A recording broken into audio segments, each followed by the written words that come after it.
तो दोस्तों कोरा कागज़ की एक और वीडियो में आप सभी का स्वागत है। आप सभी को पता होगा कि एमपीएसआई मेंस की तैयारी के लिए मैं बहुत सारी वीडियोज़ आपके लिए लेकर आ रहा हूँ। तो आज की इस वीडियो में हम एमपीएसआई मेंस के लिए 18th जनवरी के आपके क्वेश्चंस यहाँ पर मैं आपके लिए लेकर आया हूँ। लेकिन उससे पहले सबसे इम्पोर्टेंट क्वेश्चन जो जितने भी कैंडिडेट हैं, चाहे जिनका प्रीलिम्स निकल रहा हो या फिर नहीं निकल रहा हो, जिनका स्कोर कम हो चाहे ज़्यादा हो, उन सभी के मन में एक डाउट होगा कि एमपीएसआई की न्यू वैकेंसी के कितने % चांसेस हैं या फिर वैकेंसी आ सकती है, आएगी ही आएगी, आ सकती है, नहीं आएगी या फिर पता नहीं। तो यहाँ पर मैंने एक पोल अपने टेलीग्राम चैनल पर डाला हुआ है। सबसे पहले अगर आपने मुझे फॉलो या सब्सक्राइब नहीं किया है, तो टेलीग्राम चैनल पर इस पोल पोल को ज़रूर आपको वोट करना है। इससे हमको एक आइडिया मिल जाएगा कि कितने % लोग ये मानते हैं कि वैकेंसी आने वाली है। जैसे अगर मैं इस पोल की बात करूँ तो लगभग 67 के आसपास % लोगों का मानना ये है कि यहाँ पर जो वैकेंसी है उसके आने के चांसेस हैं। अगर हैं तो हमें तैयारी करनी चाहिए किसकी? एमपीएसआई प्रीलिम्स 2026 के लिए।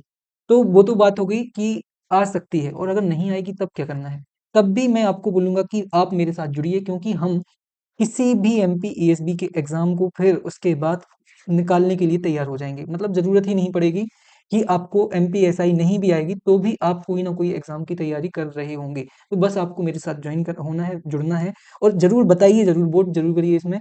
इससे मुझे थोड़ा-सा आइडिया मिलेगा कि हमें एमपीएसआई प्रीलिम्स के लिए तैयारी स्टार्ट करनी चाहिए 2026 के लिए या नहीं। तो ये हो गई बात हमारी कि वैकेंसी आने के चांसेस कितने हैं। इस पर मेरा कोई भी मत नहीं है क्योंकि मुझे सच में नहीं पता है कि आएगी या नहीं। मतलब मैं इस वाली कैटेगरी में हूँ कि पता नहीं है मुझे।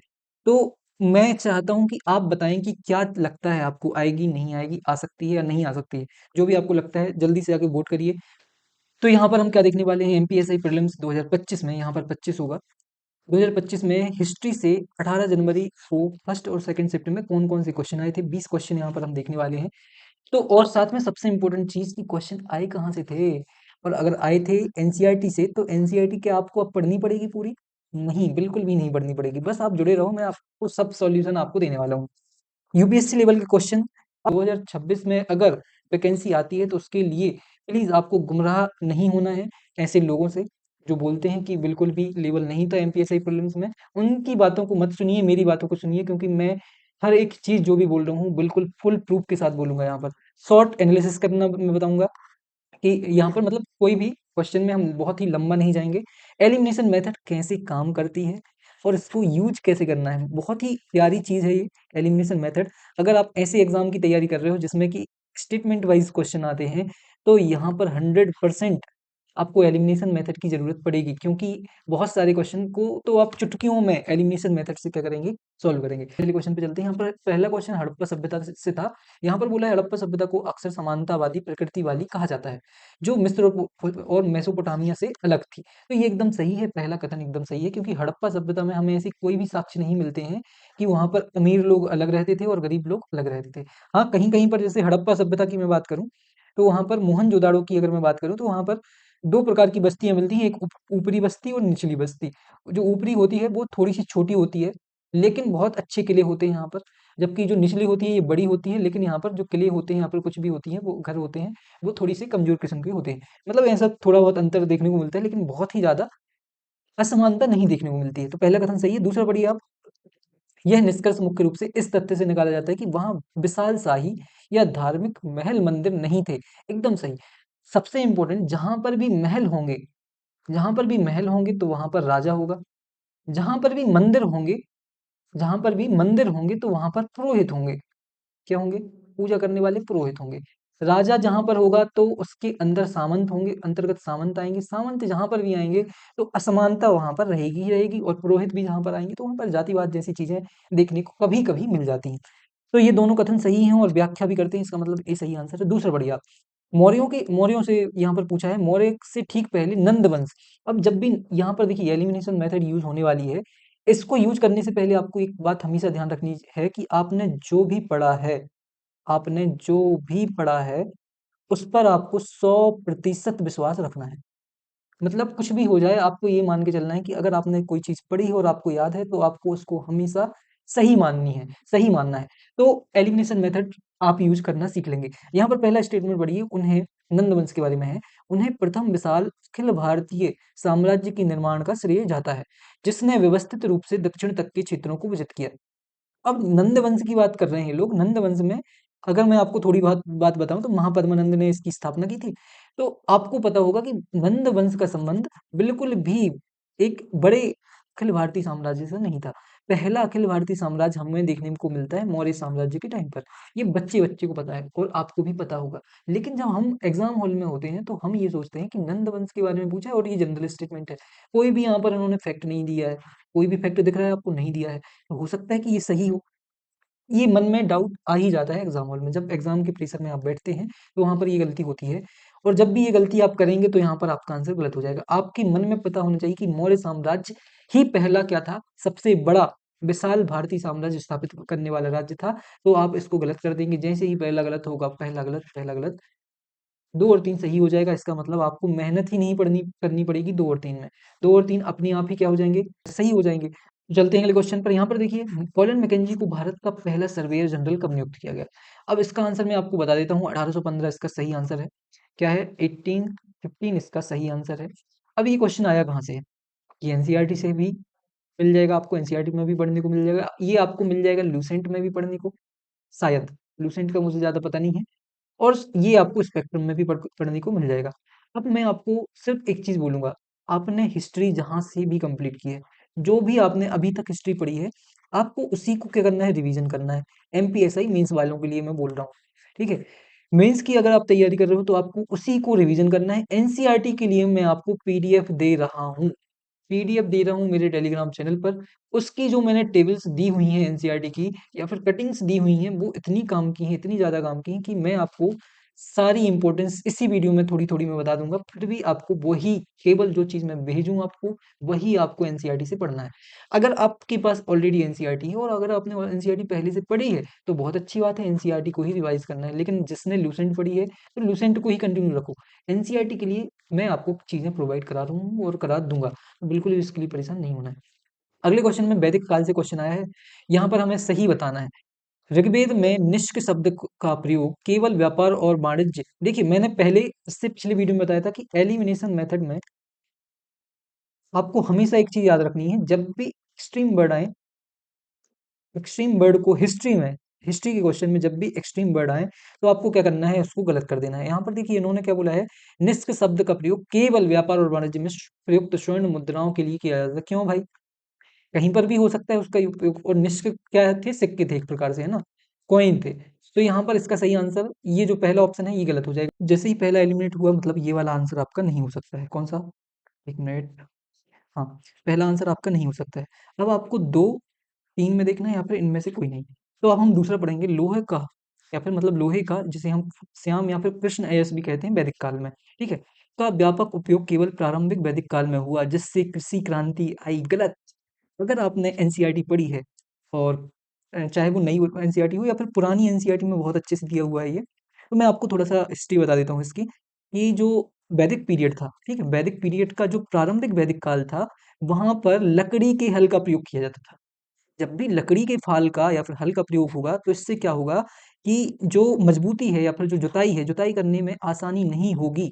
जुताई करने में आसानी नहीं होगी या फिर जुताई करने में बहुत कठिनाई होगी। इससे क्या हुआ, कृषि में विकास नहीं हुआ था। और इसीलिए वैदिक काल को प्रारंभिक, क्या बोलते हैं, प्रारंभिक गांव कहा जाता है। प्रारंभिक गांव कहा जाता है। इस टाइम पे जो थे वो गांव के रूप में अर्थव्यवस्था जानी जाती है इस टाइम की। इसके बाद उत्तर वैदिक काल में क्या होता है, लोहे की खोज होती है। और जैसे ही लोहे की खोज होती है, लोहे की खोज के बाद लोहे का उपयोग हल के रूप में किया जाता है। और जैसे ही लोहे के रूप में हल का प्रयोग होता है तो कृषि उत्पादकता में वृद्धि हो जाती है। कृषि कृषि उत्पादकता में जैसे ही वृद्धि होती है तो आफ्टर उत्तर वैदिक काल, उत्तर वैदिक के काल के बाद महाजनपदों की शुरुआत होती है। और महाजनपद के बाद मगध साम्राज्य दूसरी नगर सभ्यता भारत में उत्पन्न होती है, जिसे बोलते हैं मगध साम्राज्य वाला जो एरिया है। मगध जिसमें कि नंद वगैरह जो सारे हैं वो सारे आते हैं। तो ये पूरा एक विकास का क्रम है। तो पहला कौन था भाई, पहला नगर किसे बोलते हैं, हड़प्पा सभ्यता को बोलते हैं, ठीक है। तो ये सारी चीजें आपको कनेक्ट करके पढ़नी पड़ती है। तो दूसरा स्टेटमेंट भी क्या हो गया, सही है। मतलब दूसरा स्टेटमेंट क्या है हमारा, गलत हो गया। क्योंकि ये क्या बोल रहे हैं, लोह श्याम इसका व्यापक उपयोग केवल प्रारंभिक वैदिक काल में हुआ जिससे कृषि क्रांति कृषि क्रांति आई, तो ये गलत है। और ये केवल भी यहाँ पर था, मतलब केवल को तो वैसे ही हमें एलिमिनेट करना था। तीसरा पढ़िए, गविष्टि उत्तर वैदिक काल में सामान्य जनता द्वारा राजा को दी जाने वाला भेंट या कर था। गलत है, एकदम गलत है।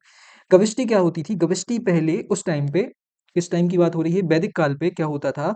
गविष्टि गायों के लिए, गायों या फिर मवेशियों के लिए किए जाने वाले युद्ध होते थे। क्या होते थे? युद्ध। इसका मतलब है वैदिक काल में किलों को जीतने के लिए युद्ध नहीं होते थे। किलों को जीतने के लिए युद्ध नहीं होते थे। किसको जीतने के लिए युद्ध होते थे? मवेशियों को या फिर गायों के। जिसके पास जितनी ज्यादा गाय होंगी वो उतना बड़ा राजा होगा। तो इस पे क्या हुआ कि गविष्टि इसको नाम दे दिया गया। किसको? जो युद्ध होते थे किसके लिए? गायों के लिए, उसको कहा जाता था गविष्टि। और ये उस टाइम की भेंट नहीं थी, राजा के लिए दी जाने वाली भेंट नहीं थी। इसका मतलब तीसरा भी गलत, तीसरा भी गलत, मतलब सी इसका सही आंसर है। चलते हैं अगले क्वेश्चन पर। अगले क्वेश्चन में हम देखेंगे यहाँ पर मेसोपोटामिया की कौन सी दो नदियां जुड़ी हैं? उससे कौन सी दो नदियां जुड़ी? इजी क्वेश्चन है। इजी करना, इजी क्यों है? क्योंकि यहाँ पर भी एलिमिनेशन मेथड यूज हो रही है। कैसे हो रही है? नाइल, नील और अमेजोन। अमेजोन कहाँ पे भाई? दक्षिण अमेरिका में है। कहाँ पर है? दक्षिण अमेरिका महाद्वीप में है। इसका मतलब ये तो नहीं हो सकता है। अगर मेसोपोटामिया देखी जाएगी तो एक ही महाद्वीप पर फैली होगी, जो कि हमारा दक्षिण अफ्रीका, सॉरी अफ्रीका महाद्वीप है ना।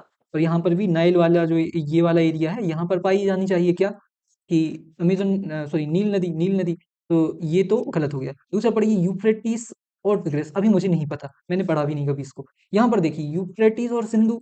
भाई सिंधु तो हमारे यहाँ पर पाकिस्तान और भारत वाले क्षेत्र में फैली हुई है। इसका मतलब सिंधु तो इसमें नहीं होगी, क्योंकि मेसोपोटामिया अफ्रीका में है।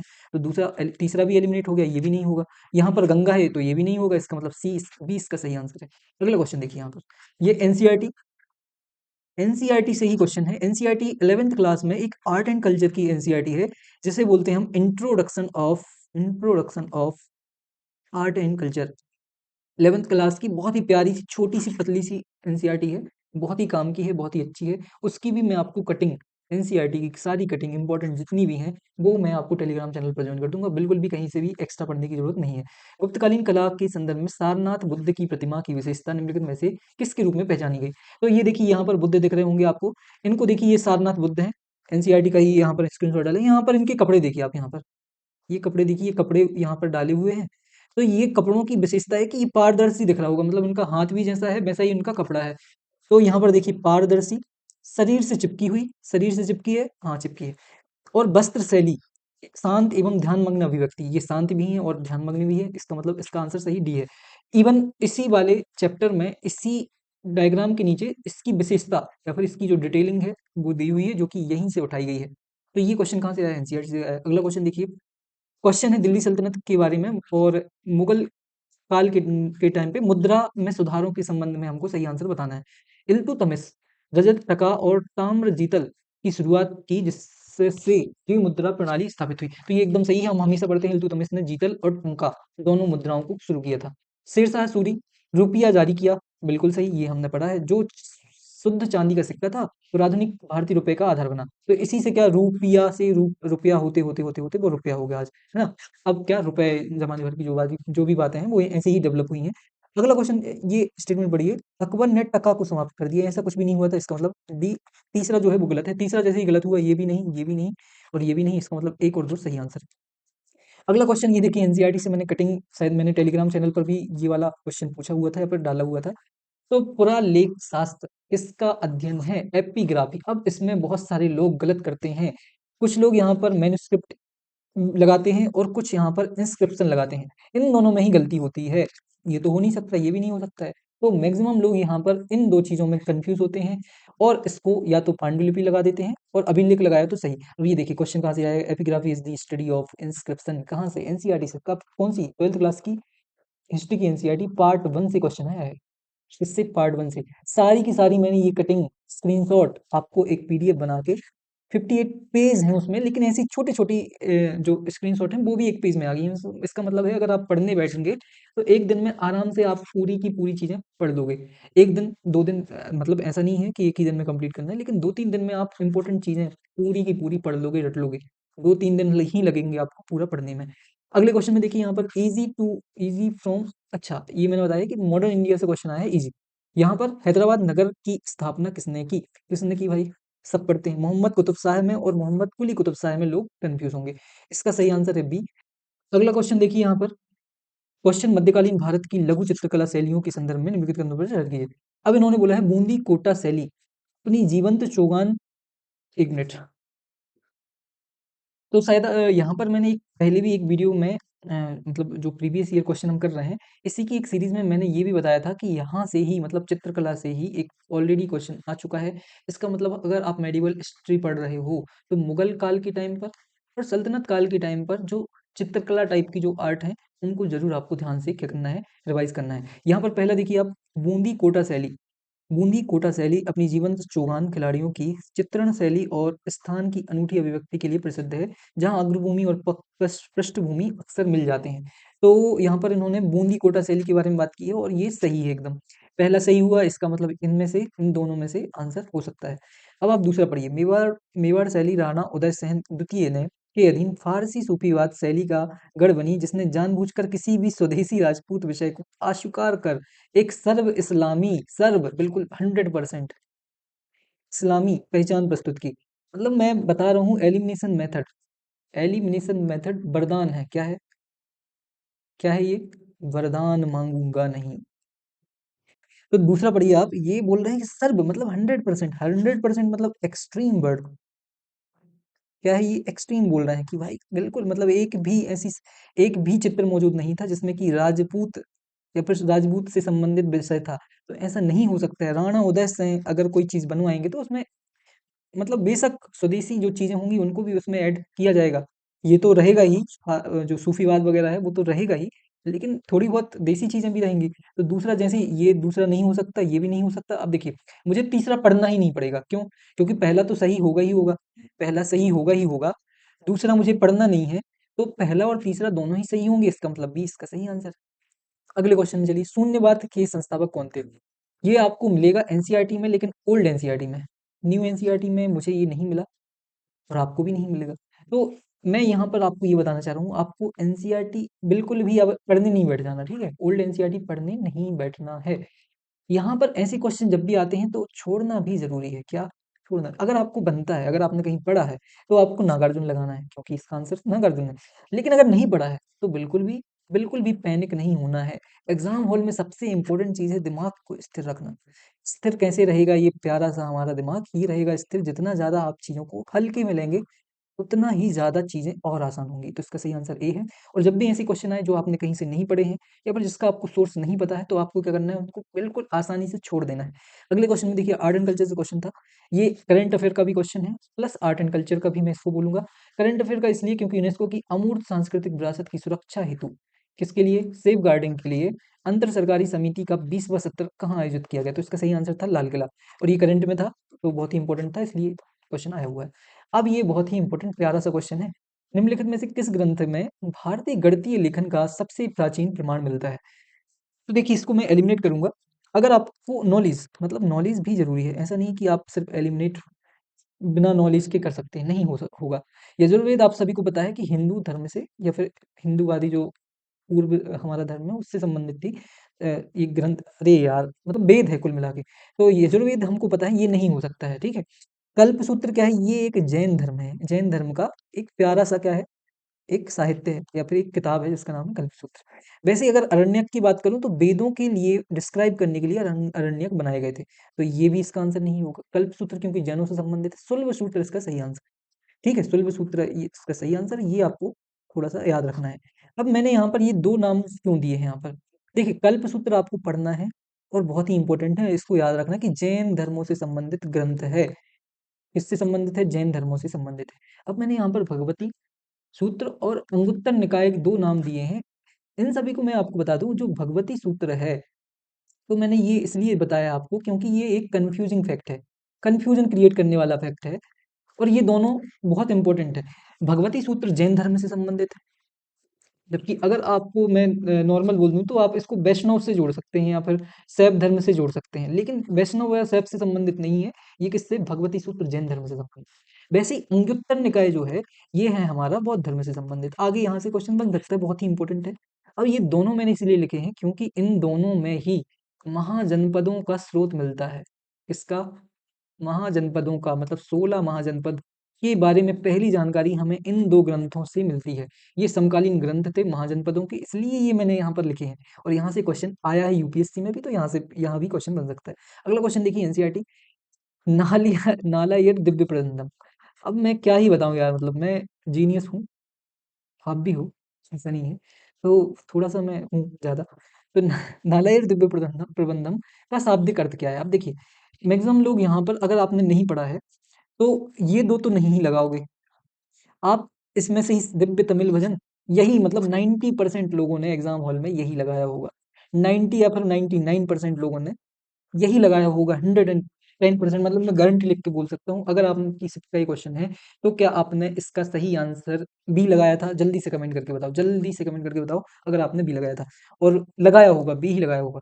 तो लेकिन यहाँ पर क्या है, इसका सही आंसर है ए, क्योंकि यहाँ पर देखिए कहाँ से आया है, एनसीईआरटी से आया है। 4000 सेक्रेड कंपोजिशन, मतलब 4000 पवित्र रचनाओं के संग्रह को क्या कहा जाता है? नालायर दिव्य प्रबंधम। नालायर का मतलब होता है 4000। एक तमिल शब्द है, तमिल शब्द में नालायर का मतलब यहाँ पर दिया भी है। ये देखिए नालायर पढ़ लेना आप थोड़ा-सा, कहीं पर यहाँ पर नहीं दिया है ना। तो ये चीज़ें आपको थोड़ी-सी पढ़नी है, आपको ये भी दे जब भी जो मैंने कटिंग्स डाली हैं, इनमें आपको ये भी देखना है कि आलावार की संख्या कितनी थी? 12 थी। मतलब कुल मिला के यहीं पर समेट कर नहीं रह जाना है कि दिव्य प्रबंधन पढ़ लिया, खत्म हो गया, नहीं। आपको पता होना चाहिए कि आलावार कितने थे, आलावार संत कितने थे, नल ना नाइयार जो भी वही आलावार और नैनार नैनार नैनार, है ना? अरे हो जाता है कई बार, थोड़ी जीभ नहीं लौटती है ना, तो नैनार जो होते, नैनारों की संख्या कितनी थी ये आपको पता होना चाहिए। चलते हैं अगले क्वेश्चन पर, आर्ट एंड कल्चर से अजंता के बारे में है। मुख्यतः बौद्ध चैत्य विहारों पर केंद्रित है, जिसमें जातक कथाओं की भित्ति चित्र है। एकदम सही, हमने पढ़ा है ना? और अगर नहीं पढ़ा है तो एनसीईआरटी जाके देखिए, 11th क्लास की एनसीईआरटी जो है आर्ट एंड कल्चर के लिए, इसकी कटिंग भी मैं आपको प्रोवाइड कर दूंगा। एलोरा विशिष्ट रूप से हिंदू बौद्ध जैन गुफाओं का समावेश, एकदम सही। आप सभी को पता होना चाहिए, एलोरा में एक गुफा ऐसे ही मतलब 3 फ्लोर में है। कैसी फ्लोर में? 3 फ्लोर, मतलब उसमें 3 फ्लोर हैं और तीनों फ्लोर में अलग-अलग धर्मों से संबंधित क्या देखने को मिलते हैं हमको? अ, साक्ष्य देखने को मिलते हैं ना। एलिफेंटा गुफाएं भिन्न हैं क्योंकि वे समुद्री क्षरण से बनी ग्रेनाइट, बिल्कुल सही। महेश मूर्ति आप सभी को पता होगा, कैलाश में कैलाश मंदिर जो होता है, एलिफेंटा का कैलाश मंदिर, ये बहुत फेमस है। इसका मतलब तीनों सही हैं। और इसने पूछा क्या है, कौन से सही नहीं है, इसलिए इसका सही आंसर होगा नन ऑफ दीज, क्योंकि तीनों के तीनों क्या है? सही। अगले क्वेश्चन पे चलते हैं। अगला क्वेश्चन देखिए, यहाँ पर क्वेश्चन आया था, अलेक्जेंडर के आक्रमण 326 ईसा पूर्व में उसके तुरंत बाद के नतीजों के बारे में सही बताना है हमको। इस आक्रमण का सबसे महत्वपूर्ण प्रत्यक्ष प्रभाव उत्तर पश्चिमी क्षेत्र, क्या बोल रहे हैं? उत्तर पश्चिम हमारा प्यारा भारत, ये है हमारा प्यारा देश भारत महान, इसके उत्तर पश्चिम में यहीं पर आके रुक गए थे कौन? अलेक्जेंडर, अलेक्जेंडर दी ग्रेट, है ना? इसे कमेंट करके बताइए अगर मैं थोड़ा इसमें डाउट में हूँ, तो उसका सही आंसर बताइए कि कब उनकी मृत्यु हुई थी। तो ये पहला स्टेटमेंट सही है। दूसरा पढ़िए, अलेक्जेंडर की सेनाओं का सामना शक्तिशाली नंद सेना घनानंद, गलत। हम सभी को पता है पोरस की लड़ाई, या फिर जिसे हम बोलते हैं क्या बोलते हैं, झेलम का युद्ध बोलते हैं, और इसका झेलम को जो हाइडेस पीस जो भी है, दूसरा नाम है झेलम के युद्ध का, वो आपको कमेंट करके बताना है। तो इसका सही आंसर क्या होगा? ये दूसरा वाला गलत हो जाएगा, क्योंकि नंद से बिल्कुल भी ये नहीं लड़े थे। झेलम नदी के तट पर दोआब पर इनकी लड़ाई हुई थी। किससे लड़ाई हुई थी? अलेक्जेंडर की पोरस से। तो दूसरा गलत हुआ, दूसरा जैसे ही गलत हुआ, ये नहीं हो सकता, ये नहीं हो सकता, इसका मतलब ए इज द राइट, ए नहीं मतलब one, only one is the right answer. GD Birla और जमनालाल बजाज जैसे प्रमुख उद्योगपति, बिल्कुल इन्हीं के लिए, जमनालाल बजाज के लिए ही महात्मा गांधी कहाँ गए थे? साउथ अफ्रीका गए थे। अगला क्वेश्चन देखिए, कांग्रेस का कराची प्रस्ताव मौलिक अधिकारों पर व्यवसायी वर्ग की राष्ट्रीयकरण से हुआ सुरक्षा आश्वासन देता है, दूसरा भी सही है। फिर सर देखिए 1944 में कि बॉम्बे योजना, ठीक है, बॉम्बे प्लान कहा जाता है, ये भी इनसे ही संबंधित है, जीडी बिरला से। अग्रणी उद्योगपतियों द्वारा तैयार की गई थी, एकदम सही है, मतलब इतना सही है।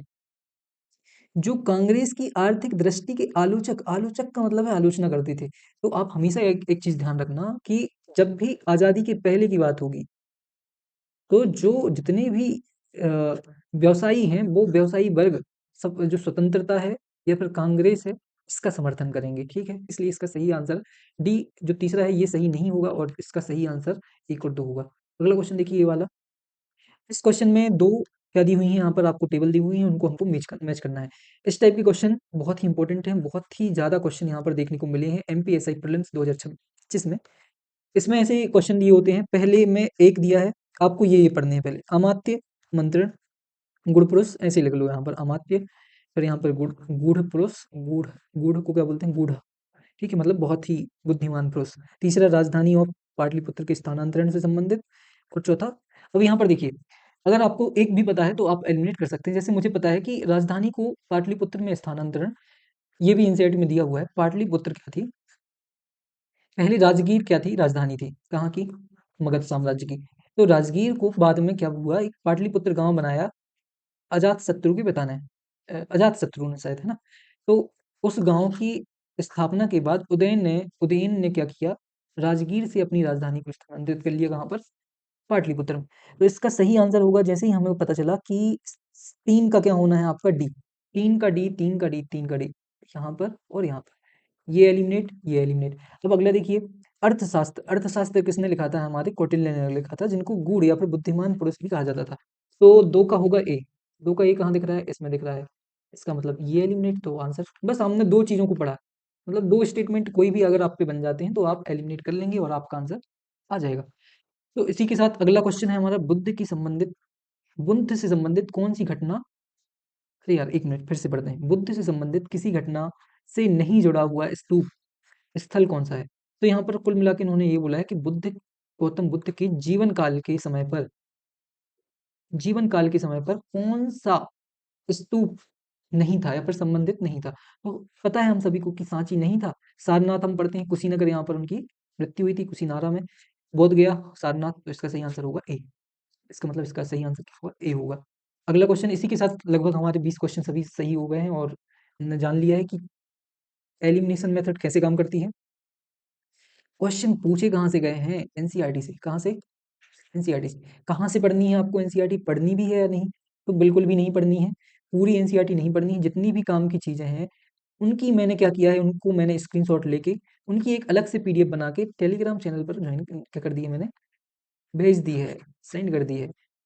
तो आपको जाकर सब्सक्राइब करना है टेलीग्राम चैनल को, मेरे मतलब यूट्यूब चैनल को, और टेलीग्राम चैनल को ज्वाइन करना है, जिसे आप सर्च कर सकते हैं कोरा कागज यूपीएससी के नाम से। प्लस यहाँ पर आपको weekly test, weekly study plan, notes, PDF, classes और बहुत सारी चीज़ें मिलने वाली हैं। तो सब्सक्राइब करना ना भूलें और सबसे पहले जाके पोल करें कि आपको क्या लगता है 2026 में वैकेंसी आने वाली है या नहीं। तो ऐसे ही जुड़े रहिए मेरे साथ कोरा कागज पर, मिलते हैं अगली वीडियो में, पढ़ते रहिए, ध्यान रखें अपना, थैंक यू सो मच, धन्यवाद। मेरी जीभ नहीं लौट रही है, थक गया हूँ मैं, तो मिलते हैं अगली वीडियो में, पढ़ते रहिए, ध्यान रखें अपना, थैंक यू सो मच, धन्यवाद।